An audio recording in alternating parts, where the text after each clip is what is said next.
है ना, digestive system पढ़ रहे थे।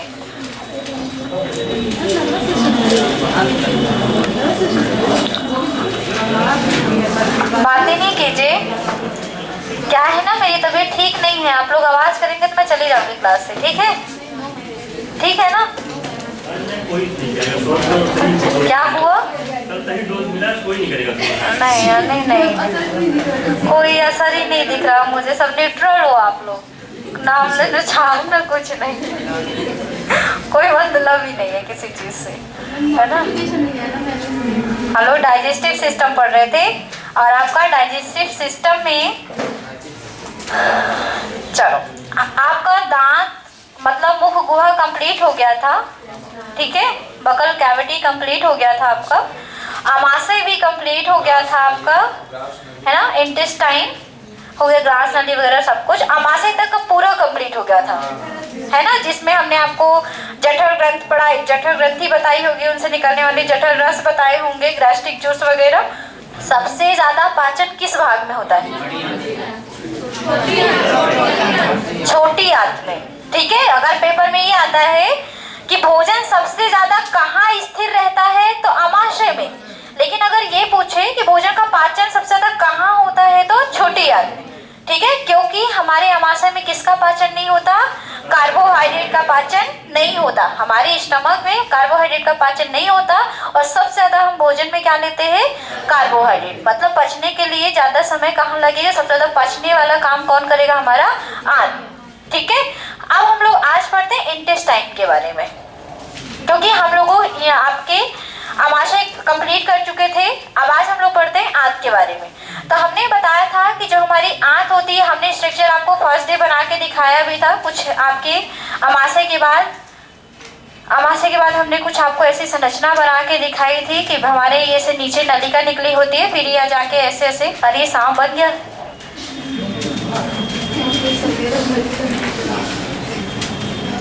ठीक है।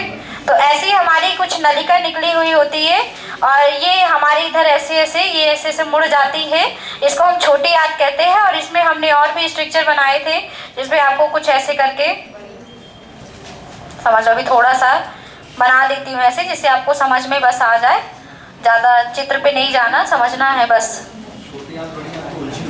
अरे हो गया, चलो। तो आपका आमाशय हो गया था, हमने बताया था कि आमाशय के बाद यहाँ पे एक छिद्र होता है जिसको कहते हैं पाइलोरिक छिद्र, है ना, ये लास्ट पॉइंट हमने लिखाया था, पाइलोरिक छिद्र, जो कि भोजन को आमाशय में जो प्रोटीन था वो पच चुका था, और जो बचा था आपका वो भाग आपके पाइलोरिक छिद्र से किधर आ जाता है? आपके छोटी आंत में। ये जो भाग है, ये जो लाइन आपको दिख रही है, आप देख रहे होंगे कि ये पूरा छोटी आंत पे जुड़ी हुई है छोटी आंत में। ऐसा तो नहीं कि बड़ी आंत से निकलने की थोड़ा सा ऐसे करके, है ना, ऐसा नहीं है। जैसे ही पाइलोरिक भोजन से भोजन इधर आएगा तो पाइलोरिक छिद्र बंद हो जाता है, अपने आप क्या हो जाता है? बंद हो जाता है, और भोजन यहाँ से आपके छोटी आंत में प्रवेश कर जाता है। अब जो आंत होती है वह दो प्रकार की होती है, हमने बताया था आपको, एक होती है छोटी आंत, एक होती है बड़ी आंत। जो टोटल आंत की लंबाई होती है वो लगभग 20 फीट होती है। कितनी होती है? 20 फीट होती है, और अगर मीटर में बात करें तो 5 से 6 फीट होती है। कितनी होती है? 5 से 6 फीट होती है। लगभग जो छोटी होती है, छोटी वाली, बातें नहीं कीजिए, सॉरी मीटर लिखना था।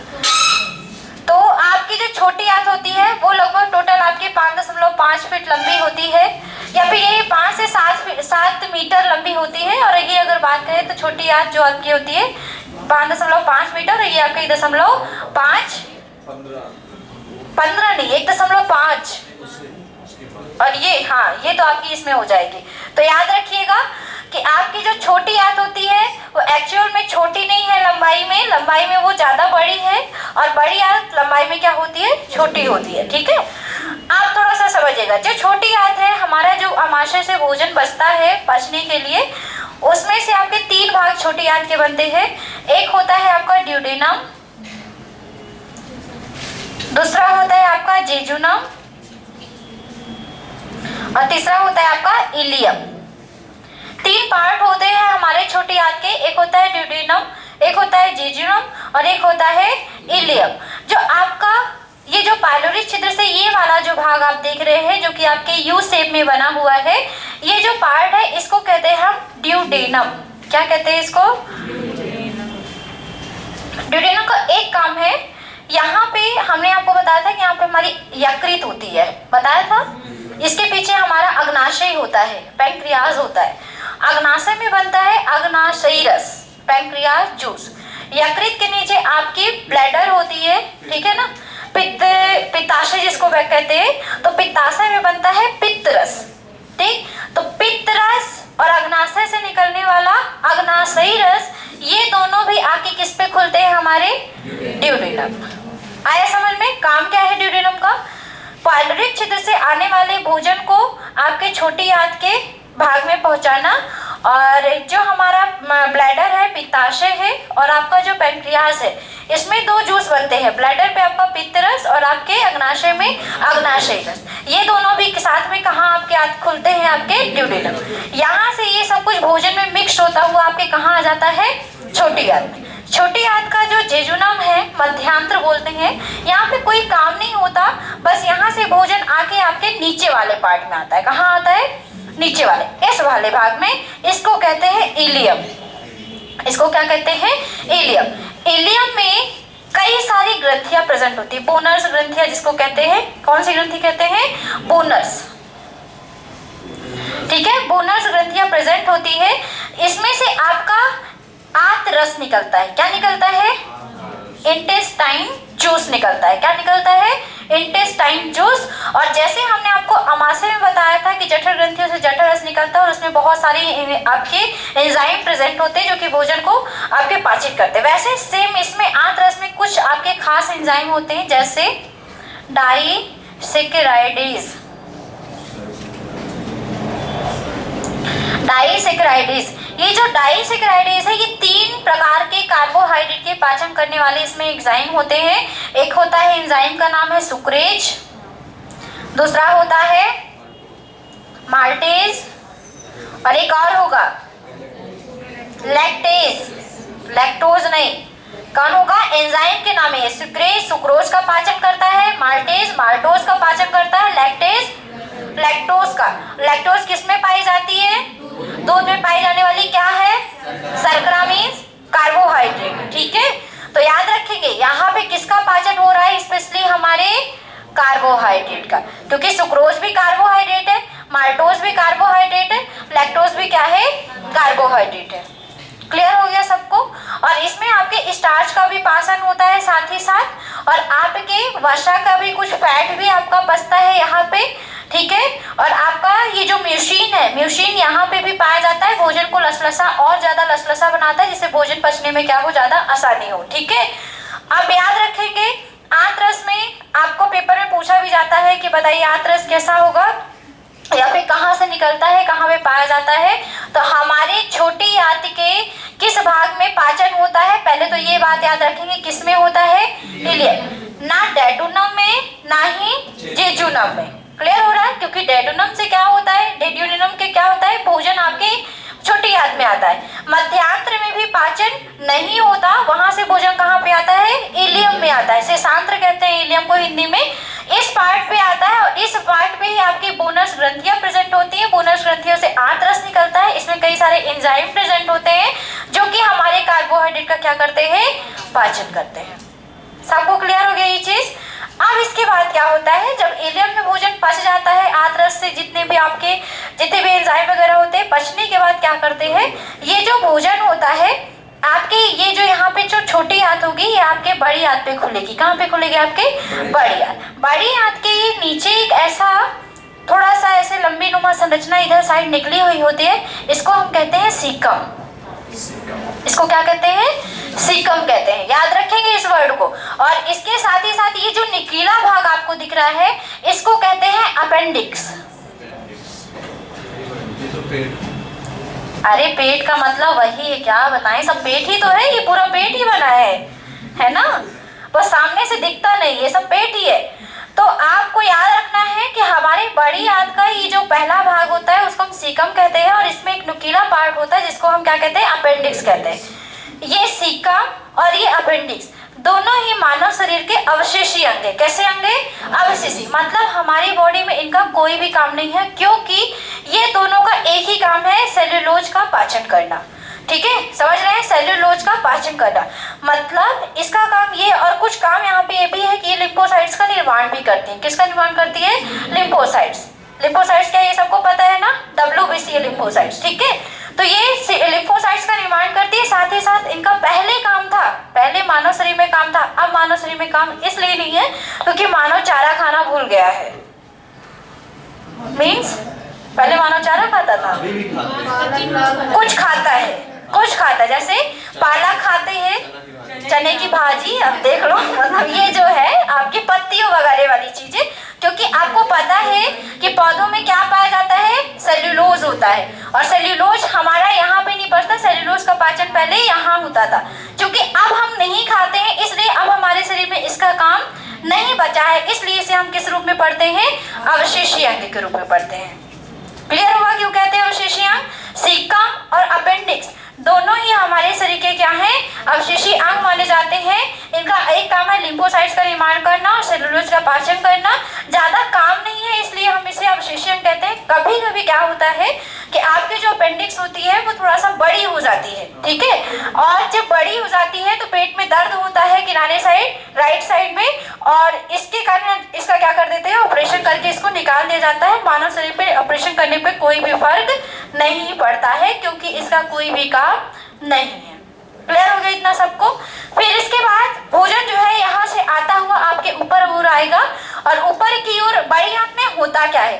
बड़ी आंत में केवल एक काम होता है। बड़ी आंत में जो भोजन में पानी है, भोजन में जो लवण है, सॉल्ट है ना, और कुछ खनिज पदार्थ है, उनका पाचन होता है। क्या होता है यहाँ पे?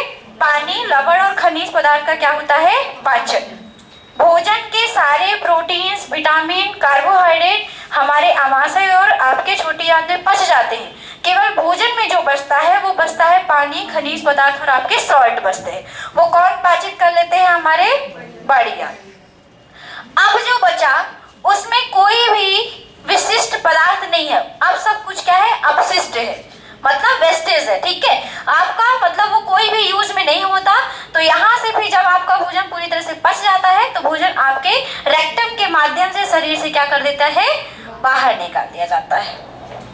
पूरा पाचन तंत्र समझ में आ गया सबको? क्लियर हो गया? चलो अब लिखो।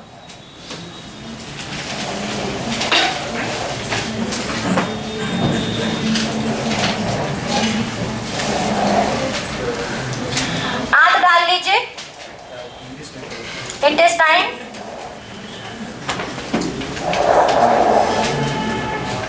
आंत डाल लीजिए सबको ही, और लिखना शुरू करिए। आमाशय के बाद आहार नाल का शेष भाग, आमाशय के बाद आहार नाल, एलिमेंट्री कैनाल, आमाशय के बाद आहार नाल का शेष भाग, आहार नाल का शेष भाग आंत कहलाता है, इंटेस्टाइन कहलाता है।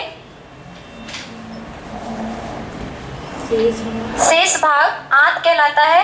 ये जो आपकी होगी ना 25 फीट लंबी लिखिएगा, है ना, 5 फीट ये हो जाएगी और 20 फीट ये हो जाएगी। फीट में अगर बात करते हैं तो फीट में फिर ये हो जाएगा। चलो हाँ, चलिए लिखिए आगे।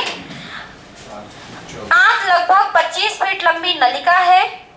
25 फीट, आंत लगभग 25 फीट लंबी नलिका है। 25 फीट लंबी नलिका है। यह मुख्यतः 2 भागों में विभक्त होती है, 2 भागों में डिवाइड होती है। यह मुख्यतः 2 भागों में विभक्त होती है। पहला छोटी आंत, स्मॉल इंटेस्टाइन, दूसरा बड़ी आंत, लार्ज इंटेस्टाइन। 25 फीट लंबी नलिका है। यह 2 भागों में विभक्त होती है। पहला छोटी आंत, स्मॉल इंटेस्टाइन, दूसरा बड़ी आंत, लार्ज इंटेस्टाइन। हो गया सबका इतना? अब डालिए छोटी आंत, अब डालिए छोटी आंत। लिखिए, सबसे ज्यादा भोजन का पाचन छोटी आंत में होता है। सबसे ज्यादा भोजन का पाचन छोटी आंत में होता है।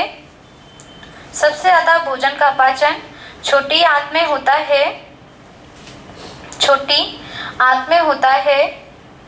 यह लगभग 20 फीट, यह लगभग 20 फीट, यह लगभग 20 फीट लंबी या 6 से 7 मीटर।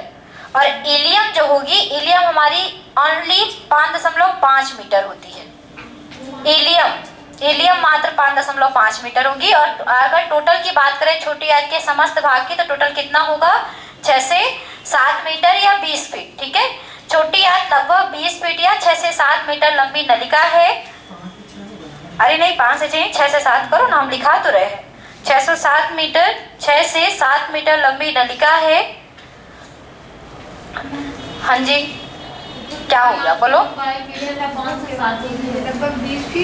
20 फीट या 6 से 7 मीटर लंबी नलिका लिखिए आप लोग, हम लिखा रहे हैं ना अभी तो हम यहीं पे हैं, है ना।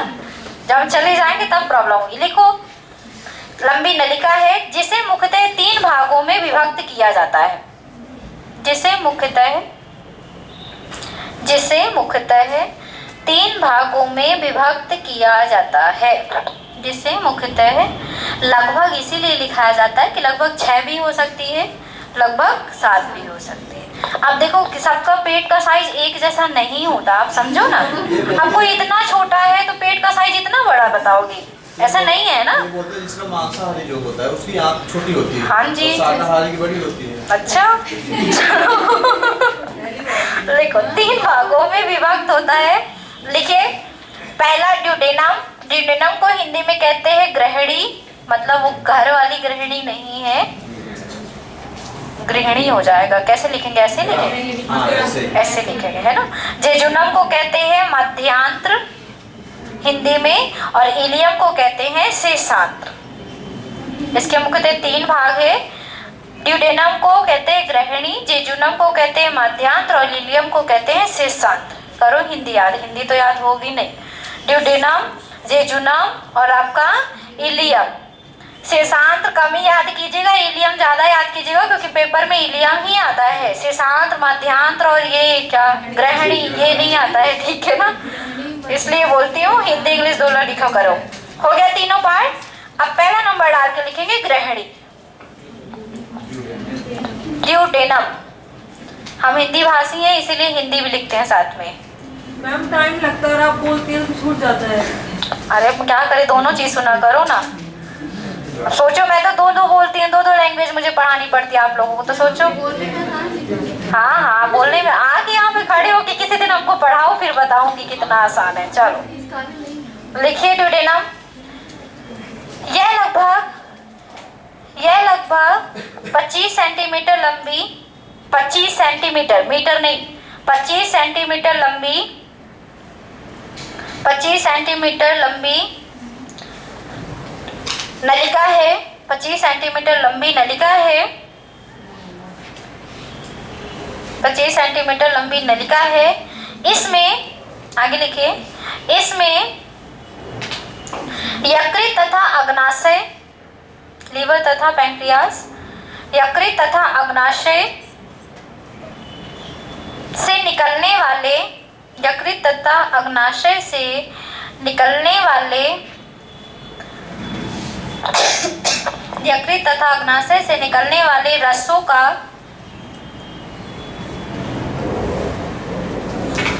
का संयुक्त रूप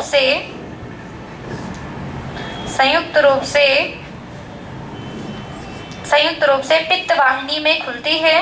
रस संयुक्त रूप से पित्त वाहिनी, बाइल डक्ट बोलते हैं पित्त वाहिनी को, bile duct, BILE, bile duct में खुलती है, पित्त वाहिनी में खुलती है। इसको पित्त वाहिनी भी बोल सकते हैं, क्योंकि जैसे ही दोनों नलिकाएं मिलती है जाके खुलती कहाँ पे? ड्यूडेनम में, तो उसे बाइल डक्ट भी हम कहते हैं। पित्त वाहिनी में खुलती है। तथा आगे देखिए, तथा ड्यूडेनम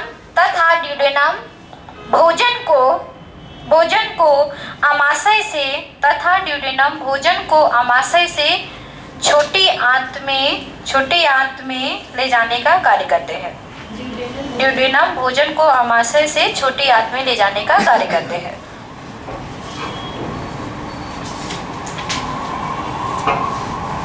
छोटी आंत पे ले जाने का कार्य करते हैं। इतना हो गया सबका। अब लिखे जेजुनम। जेजुनम में कोई काम नहीं है, बस इसकी लंबाई बस लिखना है आपको। जेजुनम लिखिए। दूसरा जेजुनम, जेजुनम लिखिए। यह लगभग 2 से 4 सेंटीमीटर लंबी होती है। 2 से 4 सेंटीमीटर लंबी होती है। 2 से 4 सेंटीमीटर लंबी होती है। 2 से 4 सेंटीमीटर लंबी होती है। बस। अब लिखे इलियम, और कुछ नहीं लिखना। उस भाग में पाचन वाचन कुछ नहीं होता, वो सीधे इलियम में लाके भोजन को पटकेगी। चलो लिखो इलियम। लिखिए इलियम।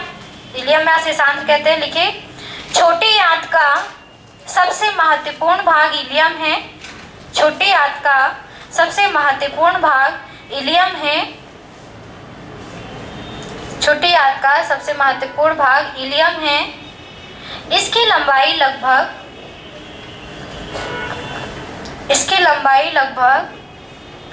5.5 से 5.8 मीटर तक होती है। 5.5 से 5.8 मीटर, सेंटीमीटर नहीं मीटर तक होती है। 5.5 से 5.8 मीटर तक होती है। इस भाग में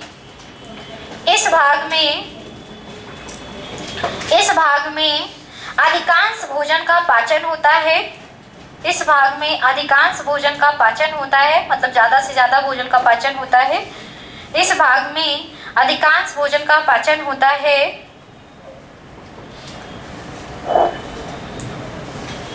इलियम की दीवारों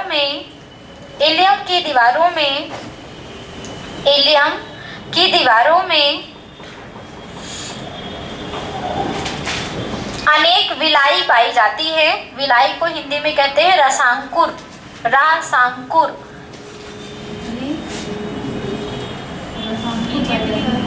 इंटेस्टाइनल विलाई।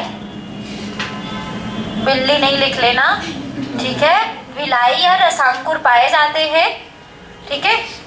रसांकुर पाए जाते हैं इनमें इधर लिख लिया। रसांकुर पाए जाते हैं, विलाई पाए जाते हैं तथा इनमें बोनस ग्रंथियां, बोनस नहीं, अरे ये लिखा है बोनस ग्रंथियां तथा लीवर कोन ग्रंथियां पाई जाती है। लीवर कोन ग्रंथियां पाई जाती है। जिन्होंने कभी साइंस नहीं पढ़ी शायद उनके लिए बहुत नया होगा, लेकिन जिन्होंने पढ़ी होगी उनको पता होगा। बोनस ग्रंथियां तथा लीवर कोन ग्रंथियां पाई जाती है। बोनस ग्रंथियां तथा लीवर कोन। पेपर में अगर आ जाए कि बोनस ग्रंथियां या लीवर कोन ग्रंथियां कहाँ प्रेजेंट होती है, तो याद रखें कहाँ होती है, इलियम में होती है, ठीक है। आगे लिखे इनसे आंत रस का स्त्रावण होता है। इंटेस्टाइन जूस, ब्रूनर से और लीवर कोन से ना। हाँ, इनसे आंत रस का स्त्रावण होता है। इंटेस्टाइन जूस का सिक्रीशन होता है। आंत रस का स्त्रावण होता है। आंत रस का स्त्रावण होता है। हो गया सबका इतना। अब डालिए आंत रस, इंटेस्टाइन जूस। अब इंटेस्टाइन जूस के बारे में लिखना है क्योंकि इसमें बहुत सारे एंजाइम होते हैं, इसलिए। चलिए अब लिखिए आंत रस। लिखिए मनुष्य में प्रतिदिन 2 से 3 लीटर आंत रस स्रावित होता है। मनुष्य में प्रतिदिन 2 से 3 लीटर आंत रस स्रावित होता है। 2 से 3 लीटर आंत रस स्रावित होता है। यह हल्के पीले रंग का क्षारीय द्रव है। यह हल्के पीले रंग का क्षारीय द्रव है। ये हल्के पीले रंग का क्षारीय द्रव है जिसका पीएच मान लगभग 7.1 से 8 तक होता है। जिसका पीएच मान लगभग 7.1, 7 नहीं लगा सकते ना, क्योंकि 7 क्या होता है, उदासीन होता है ना। 7.1 से 8 तक होता है, 8 तक, ठीक है। 7.1 मतलब 7.1 से 8 तक होता है। अब 8 भी होगा तो क्षारीय ही होगा। 7.1 से 7.8 तक। मैं क्या बोल रही हूँ अभी? 8 तक, बस 7.8 तक नहीं बोला मैंने, 7.1 से 8 तक होता है, ठीक है। आगे लिखिए, इसमें 98% पानी, क्या हुआ सुबह? अरे मैं लिख देती हूँ, इतना मतलब 7.1 से 8 तक होता है, बस हो गया। चलो आगे लिखो, इसमें 98% जल, 98% जल पानी, वही क्या बताएं, 98% जल, 1.5% अकार्बनिक पदार्थ, अकार्बनिक पदार्थ, 0.5% कार्बनिक पदार्थ उपस्थित होते हैं। अब मैं सब लिख लिख के पढ़ाऊंगी आपको। ऑर्गेनिक एंड इनऑर्गेनिक, अब क्या बताएं, बाय लैंग्वेज में तो बोलना आसान होता है, बोलना आसान होता है। बाय लैंग्वेज पढ़ाओगे जिस दिन तब पता चलेगा आप लोगों को। मैम उसमें 0.5 है ना ऑर्गेनिक? हाँ, कार्बनिक पदार्थ होता है। आंतरस में मुख्यतः निम्न एंजाइम पाए जाते हैं। आंतरस में मुख्यतः निम्न एंजाइम पाए जाते हैं। क्या हुआ प्राची? प्राची को बहुत मजा आ रहा है। हो गया, निम्न एंजाइम पाए जाते हैं, पहला नंबर डाल के लिखेंगे। अब मैं कुछ एंजाइम के यहाँ पे नाम लिख देती हूँ, आप लोग थोड़ा सा इसको समझिएगा। एक एंजाइम है इरेप्सिन, ठीक है, इरेप्सिन है। दूसरा है डाइसैकेराइडेज, ये सभी एंजाइम होते हैं इसमें, अभी मत लिखना, ठीक है, मैं लिखाऊंगी इसको। इसमें 3 एंजाइम है डाइसैकेराइडेज में, एक है सुक्रेज, एक है माल्टेज और एक है लैक्टेज, ठीक। हाँ बता रही हूँ। फिर तीसरा है आपका आर्जिनेज। आर्जिनेज एक एंजाइम है जो आर्जिनिन बनाता है आगे चल के। और एक है आपका लाइपेज। लाइपेज तो एक ही काम करेगा, क्या काम करेगा? फैट का पाचन करेगा, ठीक है। इरेप्शन क्या करता है, कोई हमें बताएगा क्या? इरेप्शन क्या करते हैं? इरेप्शन क्या करते हैं बताइए। ये जो इरेप्शन है, ये हमारा जो प्रोटीन पाचित हुआ था ना, तो आगे जो अमाशय में प्रोटीन आपका पेप्सिन ने पचाया था, अब जो वो पॉलीसेकेराइड प्रोटीन बना, तो यहाँ पे ये जो प्रोटीन होगा वो अमीनो अम्ल में टूटेगा। किस में टूटेगा? अमीनो अम्ल। क्योंकि आपको पता होना चाहिए कि जो हमारा प्रोटीन होता है वो किससे बनता है? अमीनो अम्ल। तो प्रोटीन अगर टूटेगा भी तो किस में टूटेगा? अमीनो अम्ल, क्योंकि सरल रूप होगा ना उसका अमीनो अम्ल। समझ रहे हैं ये सरल रूप और कठिन रूप क्या है, थोड़ा ये भी समझ लो। जैसे ये प्रोटीन है, तो हमें पता है कि हमारा जो प्रोटीन होता है 20 से 25 अमीनो अम्ल से मिलके बना होता है, इतना सबको पता है ना। आप अगर प्रोटीन बना तो ये क्या है, इसका जटिल रूप बना। प्रोटीन क्या है? जटिल रूप। अमीनो अम्ल क्या था? सरल रूप। तो कोई भी पदार्थ अगर टूट रहा है तो एक, अगर वो इजी रूप में टूट रहा है, पचने के रूप में टूट रहा है, तो वो जटिल रूप से किस में टूटेगा? सरल में। समझ रहे हैं? तो ये प्रोटीन जो है, इरेप्सिन जो होगा, इस प्रोटीन को आपके किस में कन्वर्ट करेगा? अमीनो अम्ल में कन्वर्ट करेगा। पेपर में अगर ये आ जाए कि बताइए बड़ी छोटी आंत में आपका प्रोटीन का पाचन कहाँ पे होता है, तो कौन सा एंजाइम करता है, तो याद रखेंगे इरेप्सिन जो है प्रोटीन का पाचन करता है और किस में बदल देता है? प्रोटीन को अमीनो अम्ल में कन्वर्ट करता है। डाइसैकेराइडेज के बारे में हम आपसे बात कर चुके हैं कि सुक्रेज जो होगा हमारे भोजन में पाए जाने वाले सुक्रोज का पाचन करेगा। अब मैं पूछूंगी आपसे क्वेश्चन, चलो आदर्श बताओ, खड़े हो जाओ आदर्श। आदर्श आप ये बताएंगे कि जो सुक्रेज है, सुक्रोज को किस में तोड़ेगा? सुक्रेज जो एंजाइम है, सुक्रोज को किस में तोड़ेगा? बातें नहीं करेंगे और ना ही खोल के देखेंगे कॉपी। सुक्रेज एंजाइम है जो कि सुक्रोज को किस में तोड़ेगा? ग्लूकोज और बताओ प्राची, ग्लूकोज और फ्रक्टोज में। ग्लूकोज और आपका किस में टूटेगा? ये फ्रक्टोज में।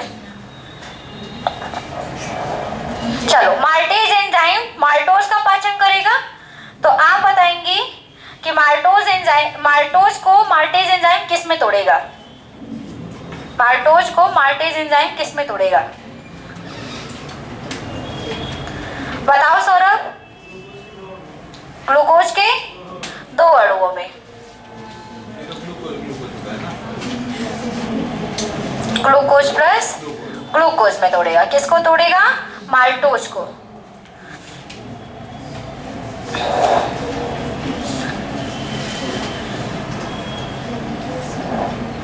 सब मेरे साइड देख रहे हो कि मैम किससे बुलाने वाली है ना।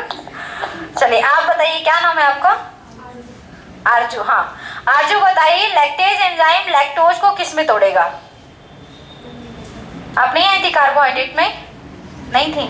आप बताइए, लैक्टेज एंजाइम लैक्टोज को किस में तोड़ेगा? क्या बोल रहे हो? हाँ बोलो। गैलेक्टोज और ग्लूकोज। गैलेक्टेज और ग्लूकोज मुझसे पूछ रही हो कि बता रही हो? बता रही हूँ। अच्छा, तो आपका जो लैक्टोज होगा, जो कि दूध में पाई जाने वाली शर्करा है, ये टूटेगी ग्लूकोज प्लस आपके गैलेक्टोज में। देखिए, ऐसा क्यों होता है, मैं आपको ये समझा देती हूँ।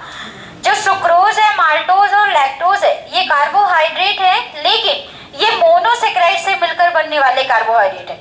और जब कोई चीज जटिल होती है तो जटिल से वो किस में टूटती है? सरल में। तो सुक्रोज, माल्टोज और लैक्टोज का जो सरल रूप है ये इधर है। आगे समझ में? तो जो एंजाइम होते हैं तो वो उसको किस में, जटिल रूप को किस में कन्वर्ट करते हैं? सरल रूप में। तो सुक्रोज का सरल रूप, क्योंकि हमें पता है कि सुक्रोज 2 चीजों से मिलकर बना है, 2 मोनोसेक्राइड से मिलकर बना है, ग्लूकोज और फ्रक्टोज। तो टूटेगा भी किस में? ग्लूकोज और फ्रक्टोज। माल्टोज हमको पता है कि ग्लूकोज के 2 अणुओं से मिलकर बना है, तो टूटेगा भी किस में? Glucose plus glucose. और लैक्टोज हमें पता है कि किससे मिलकर बना है? Glucose plus galactose. तो टूटेगा भी किस में? ग्लूकोज और गैलेक्टोज। ये चीज हमने आपको बोली थी कि याद रखिएगा, क्योंकि पेपर में पूछा जाता है कि सुक्रोज किस किस मोनोसेक्राइड से बना है, माल्टोज किस किस मोनोसेक्राइड से मिलकर बना है, लैक्टोज किस किस मोनोसेक्राइड से मिलकर बना है। तो ऐसे आप याद भी कर सकते हैं। और आपको ये याद भी रखना है कि हमारे सुक्रोज, माल्टोज, लैक्टोज का पाचन कहाँ होता है? हमारे इलियम में होता है। क्लियर हो गया सबको इतना? अब आपका जो आर्जिनेज बचा है, एक एंजाइम है आपका आर्जिनेज। आर्जिनेज, तो हमने एक प्रोटीन आपको बताई थी आर्जिनिन प्रोटीन बताई थी। तो आपका जो ये जो है आपका आर्जिनेज एंजाइम, ये आर्जिनिन प्रोटीन को या अमीनो अम्ल को, सॉरी, आर्जिनिन अमीनो अम्ल को यूरिया में चेंज करता है। किस में चेंज करता है? यूरिया में। ये आपको बहुत बहुत बहुत इंपॉर्टेंट पॉइंट है आपका, क्योंकि पेपर में पूछा जाता है कि यूरिया को बनाता कौन सा एंजाइम है या बनाने में कौन सा अमीनो अम्ल लगता है। तो याद रखेंगे, अमीनो अम्ल का नाम है आर्जिनिन, बनाने वाला एंजाइम का नाम है आर्जिनेज, और क्या बनता है? यूरिया। किसी को कोई प्रॉब्लम इतने में? सब समझ में आ गया? लिखिए। नहीं व्याह होगा तो क्या करोगे? चलो लिखो, पहला नंबर डाल के रैप्सिन, पहला नंबर डाल के लिखिए इरेप्शिन। इरेप्शिन लगा करता है, बस मन में एक चीज लगा करता है आप लोगों की, मैम पूछ ना ले कुछ। और सच्ची मैम पूछ भी लेती हैं कुछ, है ना? फिर आप लोग सबको मेरे साइड ऐसे करके देखो, ऐसे करके सबके सब ऐसे एक जैसे देखते हो, है ना? चलो लिखो इरेप्शिन।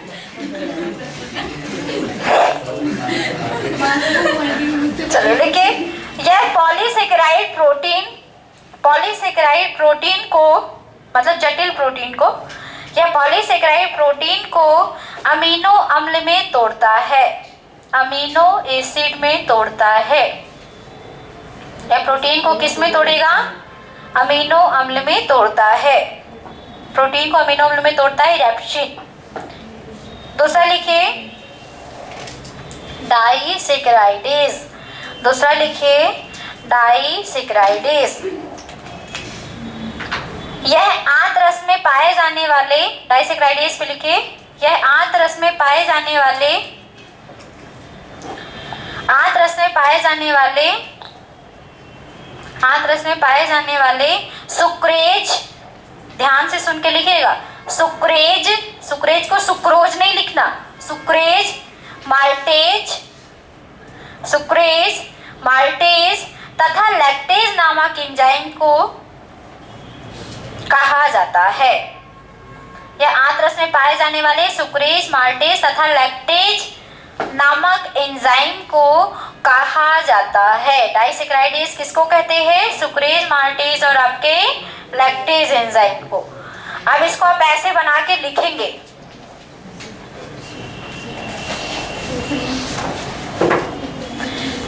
एक साइड लिख लेंगे सुक्रोज, ठीक है, और इस सुक्रोज का पाचन कौन करेगा? सुक्रेज, और किसमें करेगा वो लिखना है आपको, ग्लूकोज प्लस फ्रक्टोज। इसे वही बोलते हैं। चलो लिखो, ये तोड़ेगा इसमें, ठीक है। फिर है माल्टोज, माल्टोज को कौन पाचित करेगा? माल्टेज, और किसमें तोड़ेगा? आपके ग्लूकोज प्लस ग्लूकोज में। बातें नहीं कीजिए। ग्लूकोज किस प्रकार का कार्बोहाइड्रेट है? मोनोसेक्राइड का कैसा? पेंटोज कि हेक्सोज? हेक्सोज है ना। अरे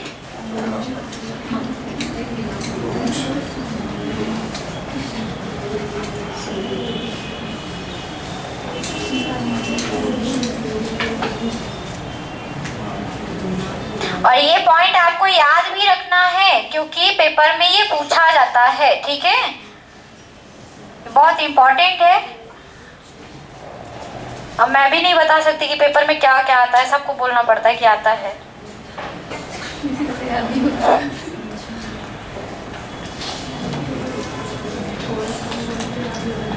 लेकिन अब जो पेपर आता है एक्चुअल में वो अच्छा आता है, जो मैं पढ़ाती हूँ वो आता है, नहीं तो लेवल बहुत नीचे आ जाता था, मैं बहुत हाई चली जाती थी। अब ठीक है, अब बैलेंस बनेगा आप लोगों के साथ।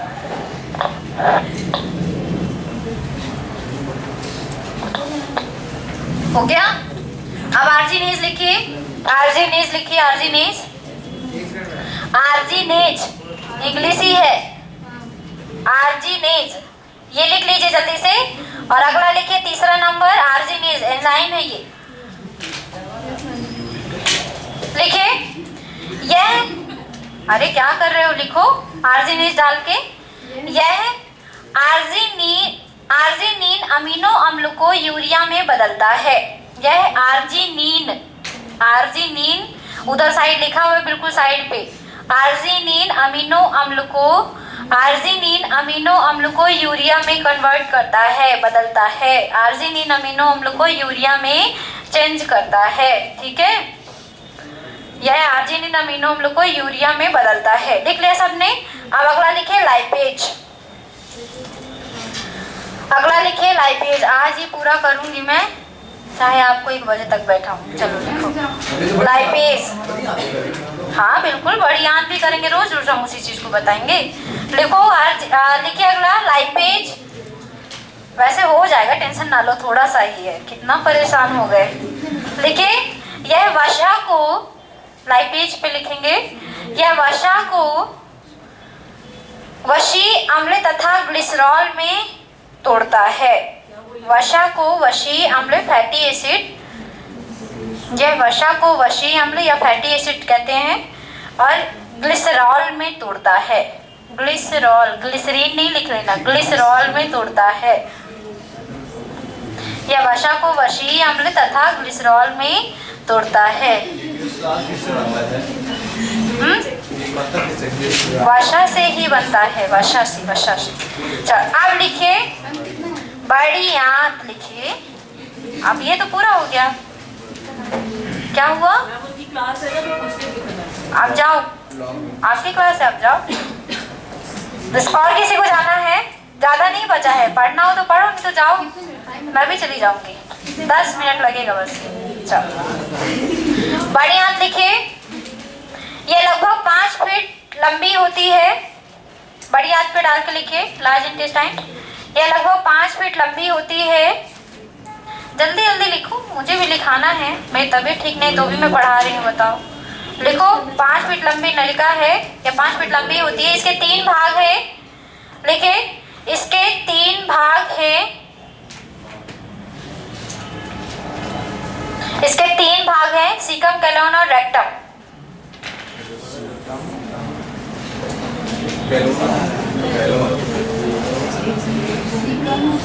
सीकम को सीकम ही कहते हैं, मुझे इसकी हिंदी नहीं आती। कैलोन को बृहदांत्र कहते हैं, पता नहीं क्या बोलते हैं इसको, बृहदंत्र कहते हैं, सॉरी बृहदंत्र कहते हैं। और रेक्टम को मलाशय कहते हैं। लिख लो, इसके 3 भाग है, ठीक है, सीकम, बृहदंत्र और आपका मलाशय। सीकम की हिंदी ढूंढ लेना। अब सीकम हेडिंग डाल दें। हाँ सीकम डालो, अब सीकम डालो, लिखो। सुबह आ रहा है समझ में? मुझे तो नहीं लग रहा आज एक भी आया है समझ में। हो यहाँ, यही हो ना? चलो लिखो, लिखे सीकम डाल के। बड़ी आंत में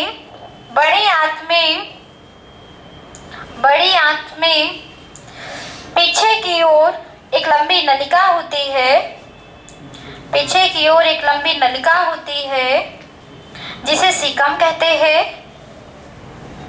पीछे की ओर या पश्च सिरे पर एक लंबी नलिका होती है जिसे सीकम कहते हैं। सीकम कहते हैं, सीकम कहते हैं। इसमें एक नुकीला भाग पाया जाता है जिसे अपेंडिक्स कहते हैं। उड्डुक पुच्छ, हिंदी है अपेंडिक्स की, उड्डुक पुच्छ। एक नुकीला भाग पाया जाता है जिसे उड्डुक पुच्छ कहते हैं, उंडुक पुच्छ कहते हैं, सॉरी उंडुक पुच्छ कहते हैं। अपेंडिक्स या उंडुक पुच्छ कहते हैं। हो गया, जिसे अपेंडिक्स या उंडुक पुच्छ कहते हैं। सीकम के अंदर ही अपेंडिक्स रहती है ना। हाँ, हो गया इतना ना। एक स्टार पॉइंट बना के लिखिए। सीकम तथा अपेंडिक्स को मानव का अवशेषी अंग माना जाता है। सीकम तथा अपेंडिक्स को, सीकम तथा उंडुक पुच्छ को मानव का अवशेषी अंग माना जाता है। मानव का अवशेषी अंग माना जाता है, अवशेषी अंग माना जाता है, अवशेषी अंग माना जाता है। इसमें, इसी के साथ लिखते रहिएगा भी, इसमें लिम्फोसाइट्स का निर्माण होता है। लिम्फोसाइट्स का निर्माण होता है तथा सेल्यूलोज का पाचन होता है। इसमें लिम्फोसाइट्स का निर्माण होता है तथा सेल्यूलोज का पाचन होता है। सेल्यूलोज का पाचन होता है, सेल्यूलोज का पाचन होता है, सेल्यूलोज का पाचन होता है। इतना लिख लिया सबने ना? अब डाल के लिखिए, कैलोन लिखो। कोलन कहते हैं, सॉरी कैलोन नहीं, कोलन कहते हैं, COLON, किस ए नहीं है, कोलन सब पढ़ लो। लिखो, कोलन डाल के लिखिए। यह लगभग 1.5 मीटर,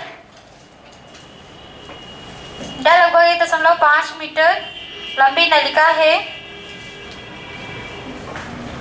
1.5 मीटर लंबी नलिका है। मेन यही होती है, जो आपका जो पाचन करती है ना काम, यहाँ पे बड़ी आंत में यही करती है, ठीक है ना, कोलन। सीकम नहीं करती, सीकम का एक ही काम है, सेल्यूलोज और लिम्फोसाइट्स को बनाना, ठीक है। चलिए लिखिए, इसमें यह लगभग 1.5 मीटर लंबी नलिका होती है जो पूरे छोटी आंत को घेरे हुए रहती है, जो पूरे छोटी आंत को घेरे हुए रहती है, जो पूरे छोटी आंत को घेरे हुए रहती है, छोटी आंत को घेरे हुए रहती है। इसमें म्यूकस सेल पाई जाती है, म्यूकस सेल पाई जाती है। इसमें म्यूकस सेल पाई जाती है जो भोजन से जल एवं लवणों का पाचन करती है, अवशोषण करती, पाचन नहीं, जल एवं लवणों का, सॉल्ट का अवशोषण करती है, एब्जॉर्ब करती है जल, मतलब वाटर एंड आपके सॉल्ट को, ठीक है, जल एवं लवणों को अवशोषण करती है। जो भोजन से जल एवं लवणों का अवशोषण करती है। हो गया ना। पेपर में अगर आ जाए कि जल और अवशोषण का भाग कहाँ होता है तो याद रखेंगे बड़ी आंत के कोलन में होता है। अब अगला लिखे रेक्टम, सबसे अंतिम भाग, और इसके बाद कुछ नहीं लिखाएंगे। चलो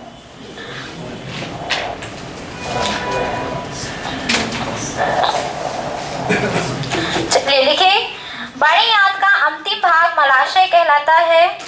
बड़ी आंत का अंतिम भाग मलाशय कहलाता है, रेक्टम कहलाता है। बड़ी आंत का अंतिम भाग रेक्टम कहलाता है। इसके माध्यम से बचे हुए अपशिष्ट भोज्य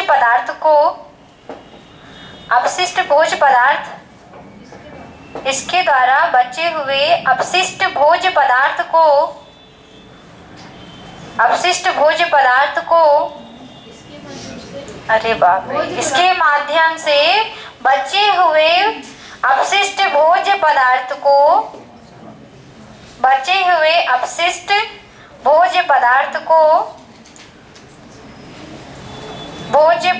को एनस के माध्यम से शरीर से बाहर निकाला जाता है। हो गया। एनस के ANUS, एनस के माध्यम से शरीर से बाहर निकाला जाता है। चलो एक स्टार पॉइंट लिखो। अगर पेपर में आ जाए कि मलाशय से बदबू किस कारण से आती है तो आपको बताना पड़ेगा। बताओ किस पदार्थ के कारण? ए से नाम है, क्या नाम है?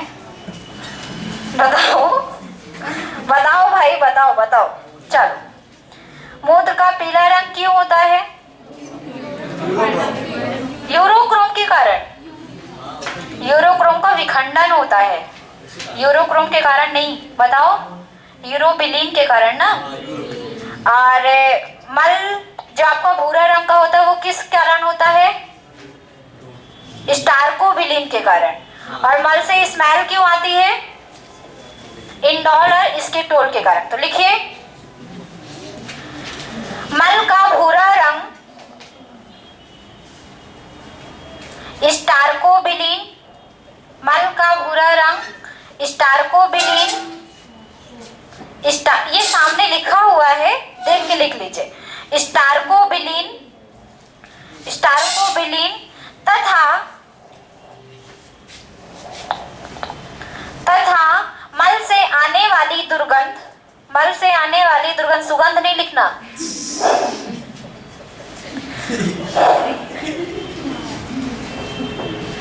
मल से आने वाली दुर्गंध इंडोल और स्केटोल के कारण होती है।